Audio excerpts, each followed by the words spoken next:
आज एक नई पहचान लिए मैं यहाँ आई। सब कुछ छोड़ छाड़ कर एक नए घर में आई।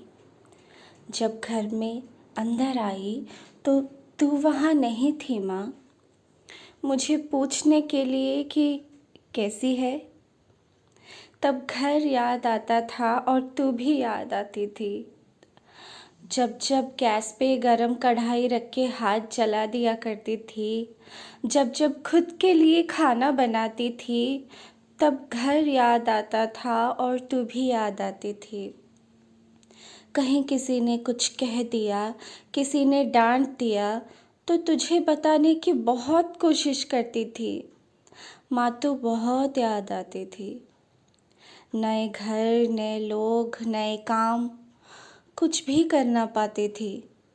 सब कुछ तो कितना संभाल के रखती थी माँ, तो तब भी याद आती थी। जब पहली बार दुख और आंसू छुपाना शुरू किया था, तब तो समझ गई थी कि तेरी बेटी कितनी बड़ी हो चुकी थी।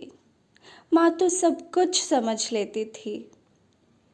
जब जब हाथ से खाना खाकर बर्तन साफ करती थी और तेरे हाथ को याद करती थी कि कैसे तो 25 साल में एक बार भी मुझे खिलाने से मना नहीं करती थी।